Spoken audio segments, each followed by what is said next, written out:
I wanted to leave because I didn't want to live the Mormon life. But if I want to leave, I need a good reason to leave. My parents weren't having it. The community weren't having it. When you're 8 years old, you're baptized into the church. Other churches have like baptism at infant birth. At 8 years old, a fundamental understanding of right and wrong. Yeah, so I don't think people are going to like this as in people in the church.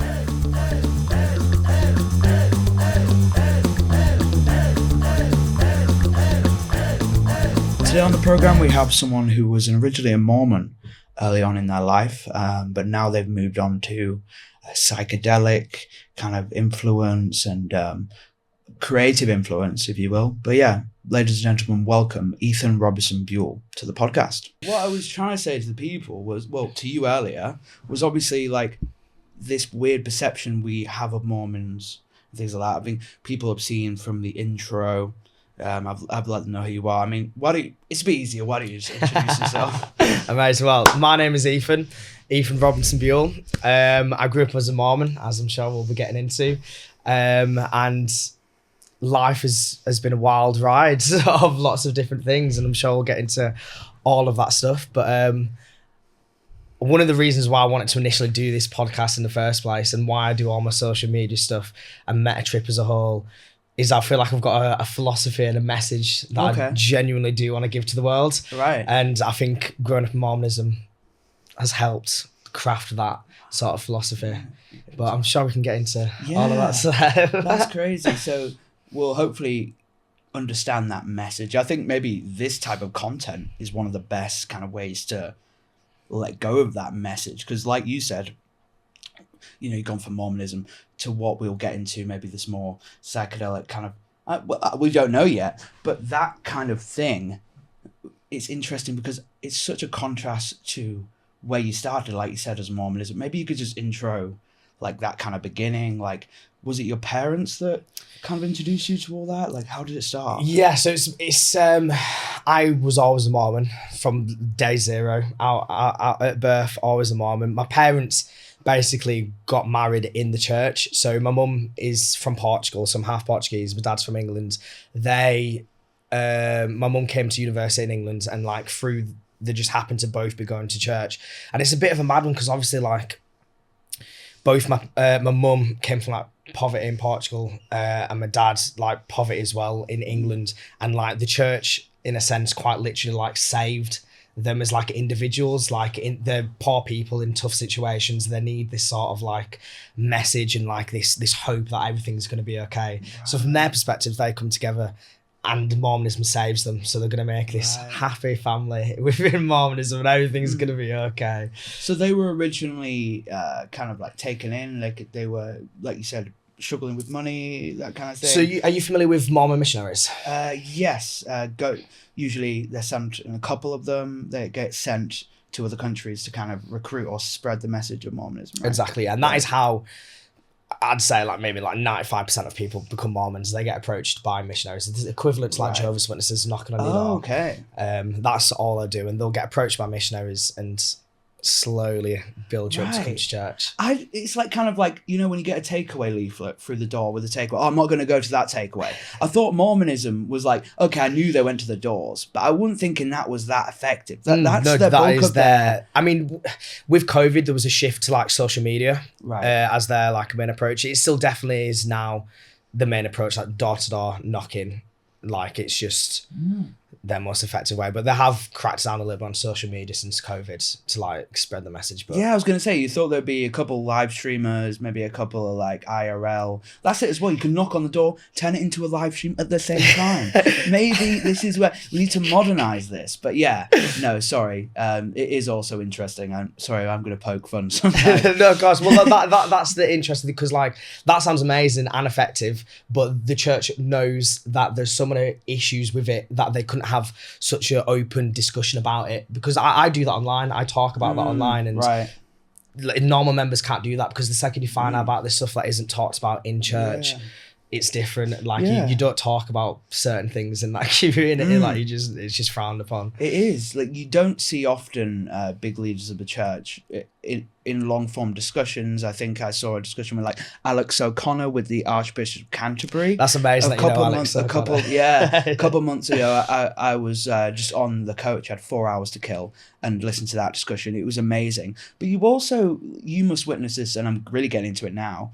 There's also not much productive conversation. Usually it happens when you're talking to someone who is a theist versus someone who is atheist. Any types of theism versus like atheism. Have you found that? 100%. Yeah. And I think that is part of the crux of my message. It's this compatibility between atheism and theism, and understanding that the bridge of both of them things is spirituality, and that everyone is quite literally talking about the exact same thing, just with a different lens, a different perspective, but fundamentally it is that same thing. And I think spirituality really encapsulates that idea that it's all one thing.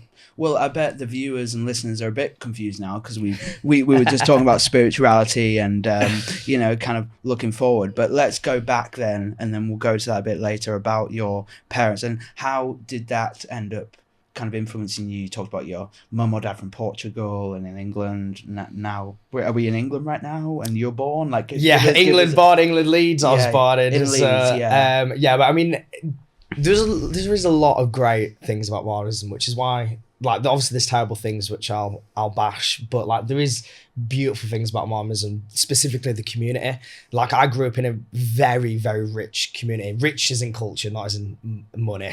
Like, it was very fruitful culture. Like, the amount of different people I'd meet from different nationalities, different ethnicities, and just different places all up and down. Basically, one of like the methods they used to, like, you can call it like a cult control tactic that they would do, is in order to keep you within like the Mormon cult society, is to stop you going out and hanging out with normal people, basically. So they would set up their own social activities where you're just with Mormons. So instead of like, it's Friday night, everyone's going out partying, no, you're going to Mormon church. We'll give you a party, but there's no alcohol. There's no... There's maybe some custard creams there. Exactly. There's no like vodka, Exactly. Yeah, no, I get you. So maybe you had probably a whole different outlook on like what relaxing was, or what letting go was. So what was your average night? So you were born in Leeds. When did you first like remember coming through contact with these ideas of Mormonism? Like when did that kind of...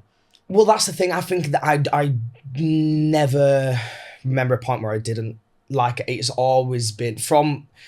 And it is, again, a cult control tactic. Like, from primary, they call it primary, similar to like primary school in school. Primary in church is when you're a kid and you do these like Sunday school lessons, but you're singing songs. Like, one of the songs, it's crazy. It's called Follow the Prophet, He Knows the Way. And as a kid, right, you're like, a fun little song. I felt myself getting involved with the cult there. I was just about to be sucked in. But it's weird, like, you're getting on a bunch of these, from 0 years old, like singing Follow the Prophet, He Knows the Way. And in the moment you're like, this fun little song, but you analyze it and you're like, oh my God, like, you're indoctrinating kids to solidify this idea that this prophet, whatever he says, whether it's wrong or right, is always right. Yeah, it's crazy. You look back at it now. I have such a diluted version of that. I went to a Protestant primary school, but some of the songs were great. Conkers, I'm collecting conkers. No, I don't think there was any hidden kind of message behind that. But another one, like, there was other songs you can look back at and go, hold on, what were we all learning here? So I understand. So when did it first start to then? So up until what age were you fully invested in that kind of? So I was fully attending church until about 17 years old. The idea of it, though, because it's very much a cultural thing as well. Like, I was going until 17. They have a thing called, do you have a testimony? And a testimony is like the idea of like, you fundamentally believe in your soul that it's true. Okay. And you might have like one Sunday a month, everyone in the congregation delivers their testimony. I know the church is true because I have a spiritual witness of God, and I know, and they're just in tears crying, and it's like a psychological thing of like, look at this person crying, it must be true. Right, okay. But the idea of me having a personal testimony, like, I don't think it ever really solidified in my mind. Right. I can see myself how, at the time, I thought I was what they call feeling the spirit, feeling God's presence. But now I look back and it's genuinely the same feeling of what you'd get at like a music venue, a concert, or like some like, you know, ethereal, like mystical experience. Oh, dude, some people have more mystical experience at a Taylor Swift concert to any church, you know? So I totally get what you mean. And there's no weight behind either one. I mean, have you seen back in the day, it was 60s, Pink Floyd, their audience, it was like a completely different kind of world. But yeah, it's weird. Just like with anything, say a church is kind of a performance, isn't it? Just like a festival. In that moment, you maybe don't all realize it, but you're all kind of subconsciously agreeing to one idea. And whether that's right or wrong, I mean, there's no possible answer to that.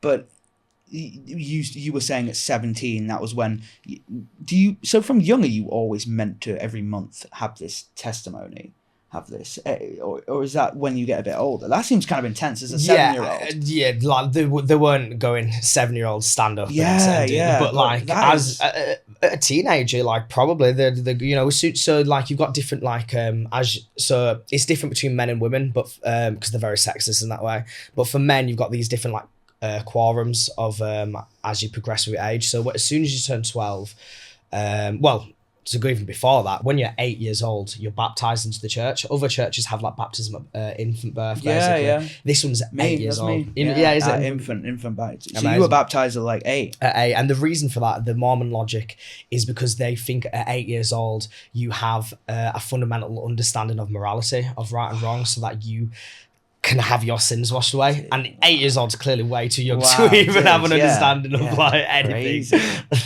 That is wild. Okay, so that's the kind of reason behind that. And then going from that, you said at 17 you started having those doubts. Part of it was the testimonies every month. What was that then? When was your first kind of move into drifting away from it? Did a certain thing happen, or was it like a gradual thing? Yeah, so I don't think people are gonna like this, as in people who are in the church. But I think the if I really oh my god, I'm so sorry. Let me. I hope it's not God calling. No, it's not important. God. Yeah, I don't know. Could be God going, what are you about to chat shit about us? But it was incredible timing. It was. But yeah, was it kind of one thing that kind of like, I'm out? So yeah, the main reason at first was because I wanted to smoke weed. Realistically. Like if I'm as honest as possible with myself, like that is and weed encompasses a bunch of other things we're not allowed to do. Like we're not allowed to drink caffeine. Coffee's not alcohol. You just had one before I came. Would that have offended you? Would that have offended you as a kid? As a more like maybe not me personally, but hardcore members, like do you know what I mean? So if you're walking down the street with Starbucks, there's some Mormons giving you the side eye. They think you're committing a sin. That's crazy. Okay, so yeah, but Red Bull's okay. Red Bull's So yeah, what were you saying? It was that kind of start to doubt, or you seem to be very solidified with your views on it now. Was it the same there? You probably had some kind of confusing. So yeah, this was the crux of it. I wanted to leave because I clearly didn't want to live the Mormon life, and then I'm in a situation where if I want to leave, I need a good reason to leave. My parents weren't having it, the community weren't having it. Like I'm supposed to be this obedient Mormon child who's about to go on his mission to a different country to spread the gospel. So I needed some sort of justification, and that's when I started doing A-level philosophy at school. And I genuinely just fell in love with like trying to actually analyze this whole issue. And I went in with the intention, even though I wanted to smoke weed, I went in with the intention of, right, Mormonism could be true. Let me research it. Let me find out. Let me get a testimony. Let me actually figure out what's going on. And with the intention of going in to prove it to be true, it completely just demolished itself. Wow. Like, yeah. So you mentioned two things. So you wanted to smoke, and also was this when they first sent you on your mission then? You realized, actually, this is something I don't want to do? So I never actually went on my mission because I never got to that point. So you go on your mission when you're 18. Right. Did you know where they were going to send you? No, so you sign up for it and then they send you a letter and you go wherever they tell you. Wow. You could be learning a completely new language. Crazy, like you could. So I've got a mate who went to Germany. But yeah, people go to China. So you can have like, they normally send the men to like South Africa, you know, these crazy like countries where it's a bit more dangerous and stuff like that. Where and I guess going as a 2, that's way more. Imagine you're just one Mormon going out by yourself. Yeah, like, it'd be- I don't know, to the favelas. Wouldn't be the one knocking on doors in the favelas. But that is the funny thing about Mormon missionaries, because like you're not allowed to leave each other. Like you genuinely, even the only time, well, even when you have a shower and you go for a piss and shit, like you have to leave the door open at it. Like you're not allowed, and that's because there's a whole epidemic of Mormon missionaries jerking off and wanking at it, like watching and shit. So in order to stop that, they have to stay together and keep the door open in the bathroom. You're right. Okay. Crazy. So you would straight up have to, if you're a Mormon, you've got to have an amazing imagination and just kind of like, well, you know, if they're just there the whole time, you're kind of screwed. What about when they use the toilet? Maybe that's the only exemption. Even the toilet, I think it can't close, from my understanding. Yeah, wow, showers, like crazy. It has to stay open. Yeah. So that's on missions. What about just all encompassing? What are maybe 5, like a few things that we wouldn't expect as a Mormon that you kind of have to live by? So the coffee is one. Caffeine. Coffee. It means caffeine, but like it was around the time when coffee was a thing. So when Red Bull came out, it was a whole like grey area of like, is Red Bull allowed? Is Red Bull allowed? I mean, it's when they found out what's in that, they're probably like, no, let's definitely leave that one out. They probably thought coffee's fine compared to Red Bull, but that is crazy. Yeah, you are really. He's rocked up with some iced coffee today. So I have. We already know, guys. He's a little bit of a rebel. But yeah, so that was when you didn't go on that mission. You turned 18 and you managed to finally have that first smoke. Yeah. How was that first kind of like act of I'm no longer like abiding by a certain... Well, you were raised like that for 18 years, right? Yeah, so it's not necessarily as binary as that, as like I was in one moment and then I was out the other. It was very much like transitional, and this happened over the course of like a year or two. And it was a slow process. Like I was smoking weed with my friends, and then I'd have to go to church and do like sacrament ordinances, which is like you're supposed to be worthy and stuff, like to do these, like, you know, the Eucharist in Catholics and that, with the bread and water, you hand that out in church, and you've got to be worthy enough to do that. So someone who smokes weed is not worthy enough. That was the annoying thing, because like you suppose I was the worst. I was very much a rebel Mormon. I was doing the bad things.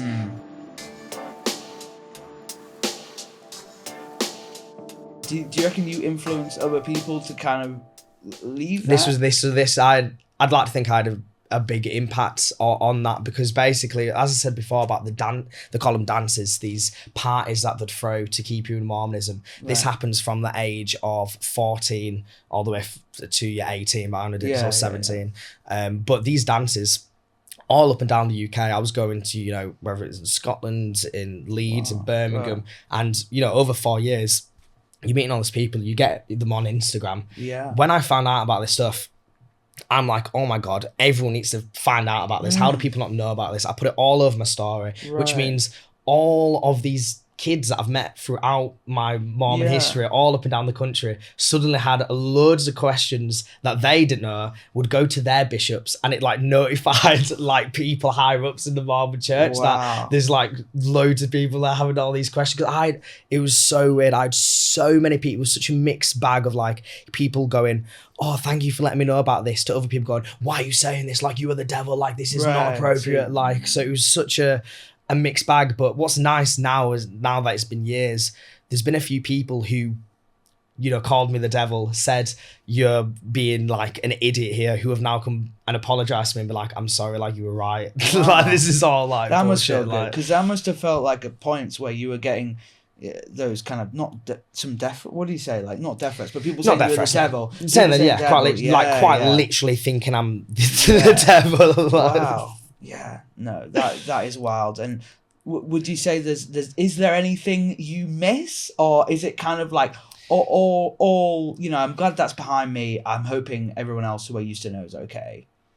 Yeah, I genuinely, like, the only cool thing about it was the community aspect. Right. I think everything else is, you know, not as good as what life is.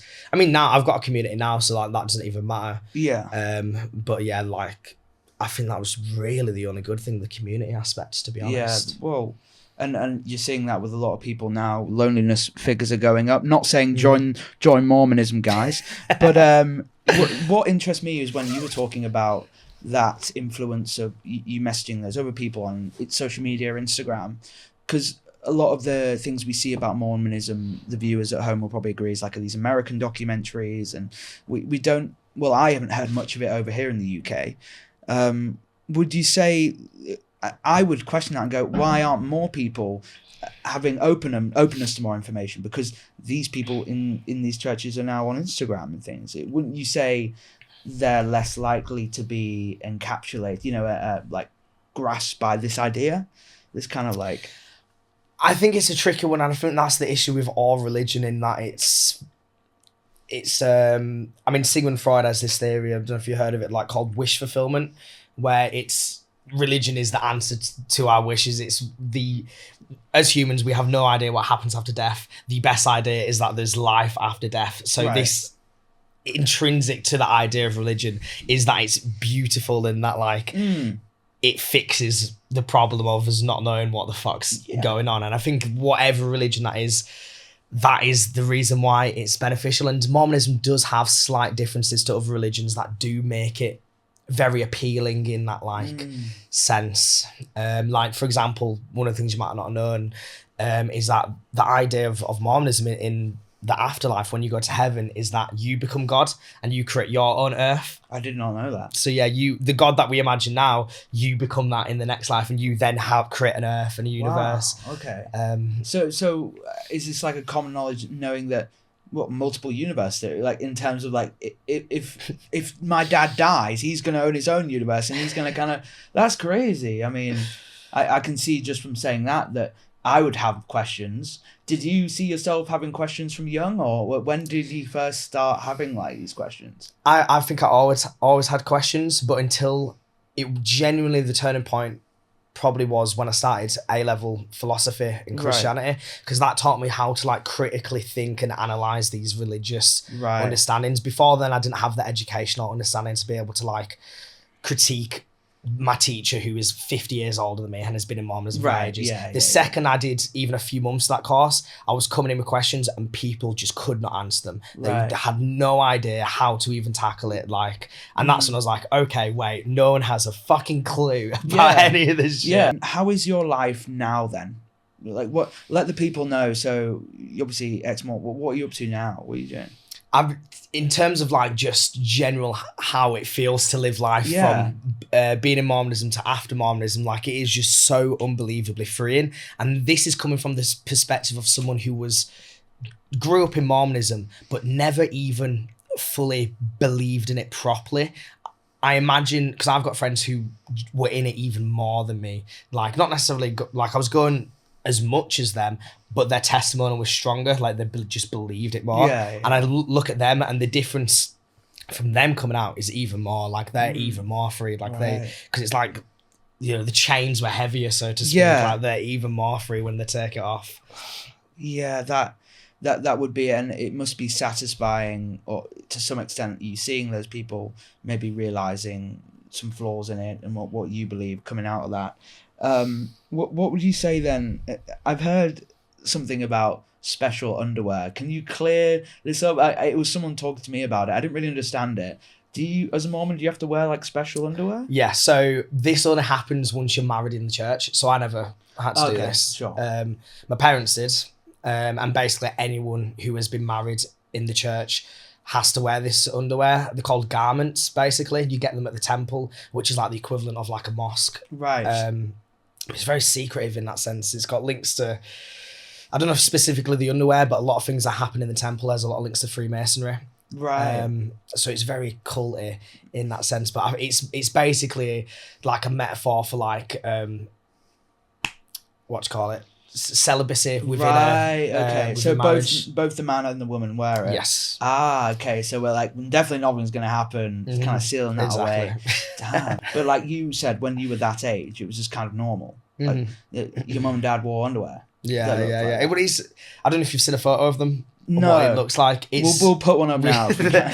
It is just like these white linen cloths, like they're very long. It's like shorts and a top, like what you'd wear like on a sunny day. Like it's not like, you know, they're very modest. Right. They're, Yeah, I can covering, imagine. like, yeah. They're not going to be like Anne Summer-esque. No. probably. But then you'd catch your parents walking around in them because it's so normal. Yeah, like, you which wouldn't isn't have weird thought because that's it's not like weird. they're naked. But do you think it's that's funny, weird like, now? It's weird looking back on it now, but I can see how that's completely just like a cultural conditioning of like we're so used to like how we're supposed to wear that stuff.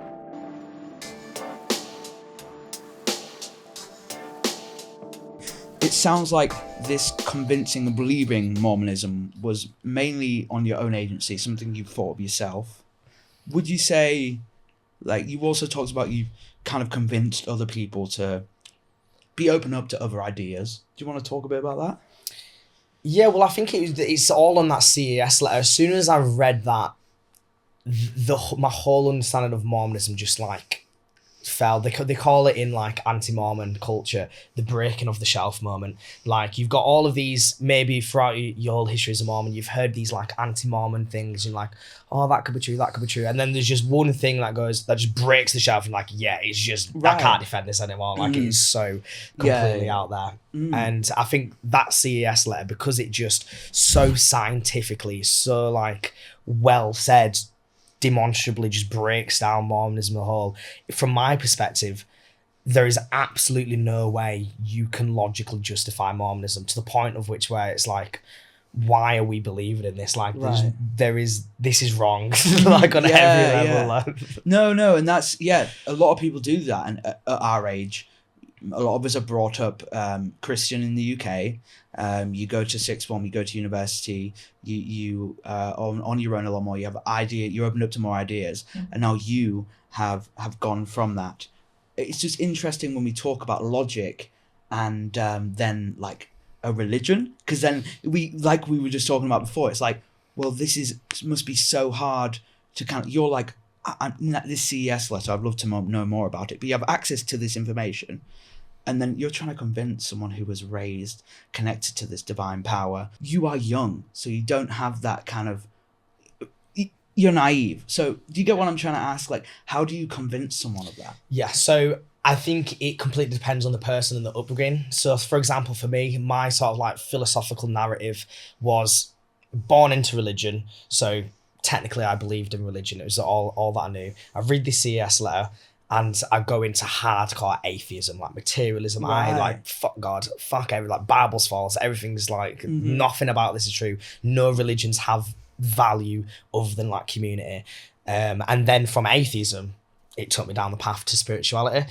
I think there's different narratives that you can take, because spirituality is like the bridging of both of them. I think maybe for some religious people it is actually easier to like ignore the atheism altogether and just go from the religious to like the spiritual aspect without having to go to the opposite side of that. For me, I thought it was necessary so that I could understand both worlds. Extreme. That's interesting. But now you'd say you're not atheist anymore. Nah, interesting. Yeah.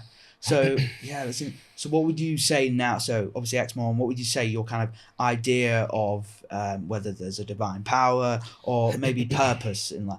How do you approach that now? Yeah, so it's a form of spirituality, and there's loads of different words for it that mean sort of like similar things. Hopefully we have enough time to describe it. I'd say it's basically a form of like modern day Buddhism. Taoism is often another word. Concepts like non-dualism, monoism, basically the idea that there is one thing. Panpsychism as well as another term for it. Everything is God, consciousness is God. So I'm equally God as you're equally God, as this table is equally God, because they're all aspects of consciousness, just to a different degree. So I think that is what I would subscribe to, like this sort of like neo-Buddhist sort of approach, which I think is the best way to go about it, personally. I find myself kind of going towards that. I'm one of those people which I guess with spirituality, I choose it when it suits me, I guess, to admit. So if I'm ever in a down place or my surroundings aren't what I want to be, that idea of Buddhism everyone's one, and that kind of everyone is that one entity, or one entity is everyone. It's calming, and I can see where it attracts people, and it's kind of a rabbit hole, and I can see why you've gone down it. It's because there's always like kind of all these words you've gone about. There's new concepts, there's new theories. If you found like knowing more concepts like over this time has helped you define your own situation more, or have you actually found that reading into this more has made you question it more? I think it's a bit of both. So the more you know, the more you have to question. But the more I do this, the more I understand that these are describing the same things, just in different and more complex ways that need to be because as language develops, we have new ways of understanding how something works. So we describe it in a more complex way or a more specific way. But actually, we're saying the same thing, before, but it's just more complex or slightly. Yeah, I mean, maybe you can tell the people what you get up to on your live streams and what that's all about. Yeah, so Metatrip 420 on TikTok. That was my first social media success, you could call it. And basically that is a niche of like psychedelic spirituality. So everything psychedelic, everything religion. I do a lot of debates on there. I do the green screen effect on TikTok, and I say, God is not real, prove me wrong. Oh yeah, like that guy goes to the university campus. I don't know, exactly. Is it like, yeah, those are good. Yeah, have you ever thought about doing like in real life stuff on the street? That when I see people do that, I'm like, fair play. But that seems like a lot, like just doing it to random members of the public seems like a nightmare to me. But yeah, have you thought about that? Definitely, it's definitely something I'd love to do. I think you are more like I'd love to go. I've not done this yet, but I'd love to go to Speaker's Corner in London. That'd be fantastic to do. I think if you got to be careful with that, and you see the Stephen Crowder guy, the guy who does that. Like he has security. When you're bringing up topics like this, you have to tread lightly. Otherwise, on TikTok, I'm behind a screen, and as pussy as that sounds, they can't hit me. It's much easier to go, we're all one, man, we're all one entity. No, for sure. I agree. Because, you see people get caught out there, or you see a man who's obviously very educated, talks to university people. There's always a kind of like imbalance of morality in those interviews, I think, anyway. Just because in my eyes, you're stopping someone on the street and you're asking them like, what's the meaning of life? They're on the way to a shop, and then they get edited and clipped down to like, or usually the good responses, like these videos where people are like asking like in a region at Birmingham and ask them simple questions. Well, there's a purpose, like they're trying to make people look dumb. It's just almost as if that is my nightmare, getting stopped by someone and then just like asking you random questions. I don't know, wouldn't you find it a bit nerve-wracking, like, on the top of your feet? I don't know, but maybe I think maybe one way you do it, you maybe would approach it a bit softer than me. I don't know. Like when you're talking to someone who maybe you'd want to talk about, how do you approach just even like talking about ideas? So what I do sometimes, and there's one out on YouTube, on my Meta Trip on YouTube, and I will go up to missionaries. I did one in Manchester.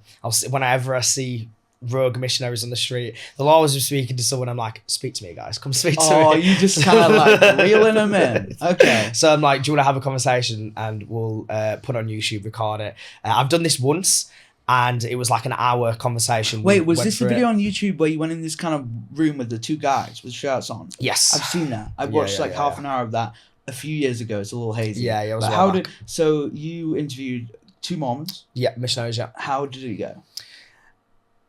Like I say, it was a very much more of a softer approach. Because I also am sympathetic to them. I know that they are caught up in the indoctrination, and they are actually like younger than me. They're 18 to 20 years old. I was 20, 21. So like, sometimes the shirts can make them look older. No, exactly. There's some like 18-year-olds, and they're American, so they're big. You know what I mean? But they're like younger. Like, wow, dude. So these guys were on a mission then from the States. Yeah, coming over, and little did they know there was you there on your own mission. Yeah. How did they feel being? And how did they feel? Was there any discourse? Was there any pushback? So yeah, at first they assume that, oh, this guy doesn't know anything. Right. And then it's like, oh, I was a member for 17 years. And then they start having like a serious conversation, because the way that they would approach someone who's never heard about the church is so completely different to someone who's been born in it for 17 years. Like, I can straight away talk about in-depth doctrine that would take them years to get to for a new member. Right. Yeah, the conversation is approached so completely different. We're going through like the main terrible things. Like, one of the main horrible things that happened. So Mormons believe in this idea of modern day revelation, and they've got a prophet. This prophet is alive today that speaks to God. So this God talks to this prophet, and this prophet then commands the church what to do. So that's the idea of modern day revelation. God is still speaking to prophets today on earth. And one of the things that the Mormon church has massive backlash from is something known as the priesthood ban. So priesthood is something that only men get because it's sexist, where you have the power to bless, to heal, to it's like a superpower. It's quite literally, it's the priesthood, it's God's like Holy Spirit. But up until 1978, black people weren't allowed this thing. So and obviously like the civil rights movement, 1964. So it's like, obviously there was still racism back then, but it's not like we hadn't had this civil rights movement. So you've got this idea of a prophet speaking to God, and God is saying, oh yeah, black people are equal. So God's saying this. So it's really interesting when that happens, isn't it? There's a moral shift in the world. We realise it took us long enough that slavery's bad, and that affect Mormonism.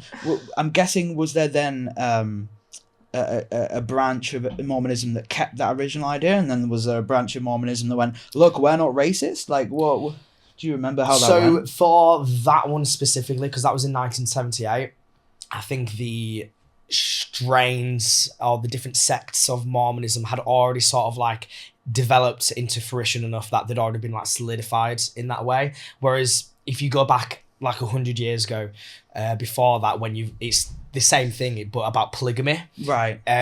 Mormons wanted to do polygamy. The world was going, no, polygamy is wrong. Mormons like, no, God's told us we can have multiple wives. And then there was a split where eventually Mormons today stopped polygamy, but then there's original Mormons who they're called fundamental LDS, FLDS. So I think they're still a thing today, much smaller numbers, but they still do practice polygamy. And I think FLDS, is that what you just said? FLDS is the strand of Mormonism that documentaries in America love. So I've seen many times, which I want to ask you. Mainly, it's the father, maybe this is the person, the revelation you were talking about, talking to a higher power. Maybe this is the man, but he is, in all these documentaries, used as a father figure that is the main one experimenting with polyamory, usually not with kids of age. Sometimes, which is what I've seen. Are you saying that's open to all men in that Mormonism family? Because that's where I've seen it. So it's a common thing within FLDS. Now, I'm not sure how they're still a thing today. They're completely outnumbered by like mainstream Mormonism, but like our prophet in Mormonism, Joseph Smith. I've heard of He married a girl called Helen, and I want to think she was like 14 years old or something, potentially even younger. And he's like a 30-year-old man at this time. And it was, his justification was like, it was written in a diary and everything that like, God told me that you need to marry me. That's crazy. I mean, imagine if any guy could do that. Oh yeah, God told me that. I don't know. You could imagine if you had that power. It's crazy. They must have such kind of a big ego over the years. I mean, in terms of your relationship with that, do you remember any altercations or conversations with your what would you call that person you report to? Did you say it was in Mormonism? Who's speaking to God? So you got the prophet. So it's slightly confusing modern day revelation, because you got the prophet. At the moment, it's called Russell M. Nelson. He is basically the Pope. That's the equivalent of that. So he's speaking to God, But then you got something called personal revelation as well that everyone has. So you can pray to God and God will tell you something as well. Right. And it's almost contradictory in a sense. You've got the guy at the top of the church going, listen to me. But you can have personal revelation. Exactly. Wow. Yeah. You could just be, Did you know any of those people who took that a bit too far? That, you know, they lied a bit too much about that, you know. I had to get with her. God told me. Yeah. I don't know. But that sounds crazy. Did you know anybody who was in a polyamorous relationship? We've actually had a polyamorous woman on the podcast before. Oh, really? Yeah. Very interesting discussion. I'm sure you'd get on with her, actually. She's, I reckon you two would align spiritually. Have you witnessed that? I don't know any, so no. And I think because of its history, it's very much, they want to separate themselves from that. Whilst it's very true in history, unless you're in America, it's not a thing in the UK. Oh, okay. You've also got like the whole of Utah, which like Utah is the Mormon state. Like, so I think it's like 50% of the state are Mormons. So like that is a Mormon populate, like, you know, you go there and everyone is a Mormon. Yeah. Have you seen these videos? There's a guy I know, he's like a rapper in the US, and he must be in Utah because loads of Mormons knocking about. He goes to a 7-Eleven and just starts playing random like Cardi B and rap songs to Mormons. Like, just seeing their reaction on their face. I don't know. It might be the first time they've heard Fetty Wap, and some of them like it. Well, in Utah, there will be a culture of like rap music being bad because it's, you might, like in the UK as a Mormon, you go to school and you're the only Mormon. So outside of church, actually, it's very easy to kind of still understand what normal life is like. Whereas in America, you go to church and then you go to school and everyone's a fucking Mormon. Like you are in that life, like properly. So like rap music would actually be frowned upon, unlike here where it's like, I've heard rap music before. Like, guys, come on, they blare out the bad words now, it's fine. But yeah, that's crazy. I mean, some people don't know is we went to the same uni, didn't we? You now are starting your own production company? Indeed, yeah. How's that going? It's good. So we are in the process of actually getting it fully set up as a business, but we already have our first client. And so first big client, we've got multiple clients, but our first like business client that like professional client that we're dealing with. So I'm just in the process of setting up a business legally, which is a pain in the ass. Yeah, it is so many big words and long lists and contracts that I've just got to write. Spirituality not helping with the taxes much. No? It's not. Fair enough. I thought there'd be some kind of like energy you could kind of reach to. I don't know. I definitely feel depression when I'm doing that. That's the one I feel. Self-assessment forms, they're fun, aren't they? So that's starting. And do you do anything else with your spare time? You also present, don't you? You also do a bit of presenting. Yeah, TikTok shop. I sell equivalent of IKEA products, basically. I was waiting because it is so interesting.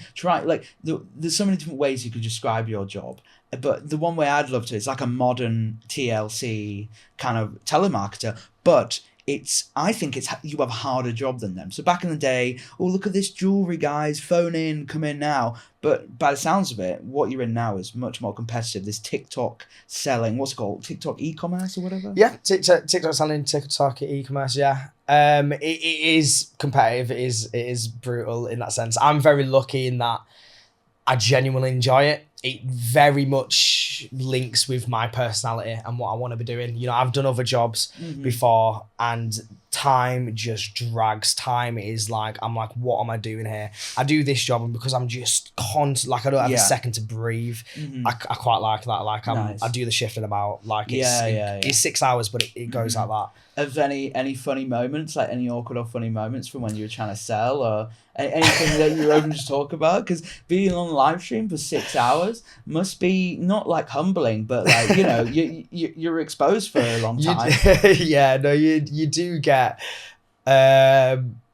I don't want to say they're not creeps because I find it funny. Maybe it's different because I'm a man. Admirers, but you get a lot of gilfs. Wow. So you get a lot of like old women being like. Is that just on TikTok or at the pub as well? Oh no, not in person. I think it's something about being on camera, selling products to them that they're like, oh. So what is it like? Materials and appliances. What? Yeah, so like stuff for the floor, wallpaper. Yeah. Middle-aged mums would love that. Yeah, it's a man who knows his like materials and shit. I was like, can you come install it for me? Dude, yeah, maybe you start like, don't tell them, just get little tips on the side.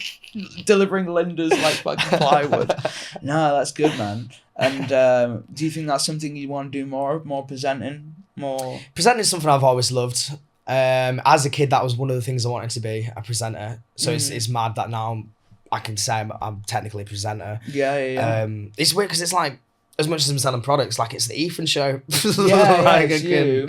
It's just you. Know what I mean? Like, for sure. But I've always loved presenting, which is why I like it. But yeah, I'm hopefully just going to stay there as long as I can get money to help with the production company. And Nice. that production company that I'm doing with Ollie now is the thing, wherever that takes us. Yeah, no, for sure. Ollie's doing his teaching. He was on the show like a year ago. He's doing well now. I don't know how he's managing. But yeah, how are you feeling going into business with a guy you're living with? You live with Ollie, right? Mm-hmm. Yeah, it's like being in a relationship. And I hope Ollie's watching it. But it is like I've got a boyfriend. Like, I've had talks to him that I would not talk to any of my mates with. Like, crazy. No, that's good. It's amazing. There is generally no one else I would want to work with than him. Like, I know that sounds so like I'm gonna kiss him or so, but like when are you honeymoon? No, for sure, that would be fun. I mean, what you got any other stuff coming up in the future? I mean, like we got the Meta 420? Metric 420, yeah. Metric. So the production company is called Metric Productions. We're not honestly too fussed about the names. We're just trying to do as much, like be proactive as possible. I'll leave a link to all that in the description. That'd for be sure. Perfect. But yeah, we do an interesting thing we have coming up. So our big client at the moment is the Tap House Manchester. So it's a self-pour craft beer place. Fucking amazing beers. Like I used to like beer, but like I fucking love beer now. Like, I think the issue is you go to pubs and they've just the shittest beers. Right. Like you could imagine, like your classic ones you see everywhere. The Tap House is brilliant. Like each week they'll rotate beers out, new beers you've never seen, heard before. Like crazy, they'll be like, there's an 8% cherryless shuff. It's called 8%. It tastes like juice. You're drinking it and you're like, this is not beer, but it is so nice, and it is beer, but it's crafted. Yeah, sometimes like, why is my beer tasting of like fucking toffee? Like, because one guy spent 15 years crafting this. Exactly. No, I was talking to an old editor down in Elstree, and he talks about, I was like, oh, people who like drink beer and stuff, like they get pissed all the time. No, if you show up to a beer tasting like festival piss, you'll get looked on bad by these other guys. So have you ever seen a guy in the pub with a notepad? There's guys who drink beer like it's wine, in terms of like tasting it and like judging it. Yeah. But I was like I might be going to one this year, and apparently you can't be getting pissed going to them. You've got to be. It's quite like a middle, like I think it's quite like an old thing. Like that's interesting, because even at a wine place you see, even though it's pretentious, you do see people getting a bit fucked up at it. Yeah. But apparently it's because some of these beers, like you're saying, are 8%, and if you're doing like tasters of them all day, you're probably you can't just be sipping beer. But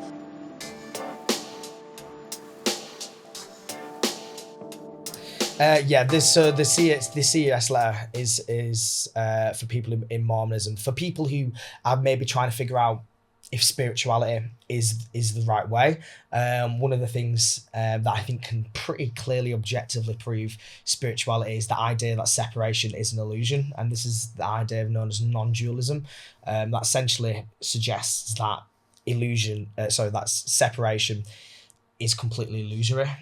So I sit here with this brain and body seemingly separate to you, but actually that is completely an hallucination of like evolutionary biological factors that have influenced us through evolution to be here.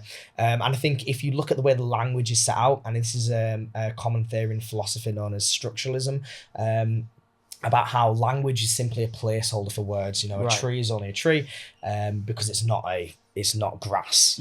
Dog is only a dog because it's not a cat. The language and confines that we make as categories is simply arbitrary. It's completely based on language. What is the table? It's not a chair. And we have an understanding of a table is something with 4 legs.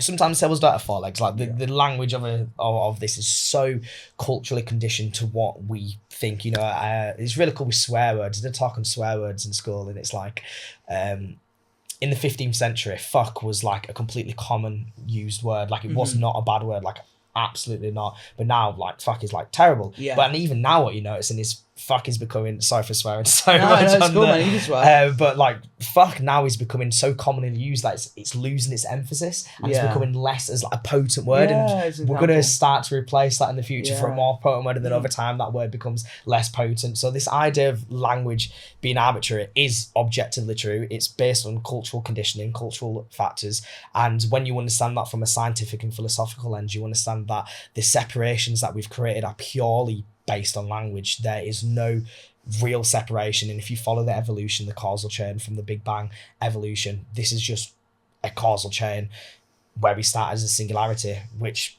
is in essence the point of the singularity, the substance and the potentiality of everything that could ever exist is inside this nanometer of something, this quantum space. Every potentiality is in that, and it weirdly sounds similar to the Big Bang.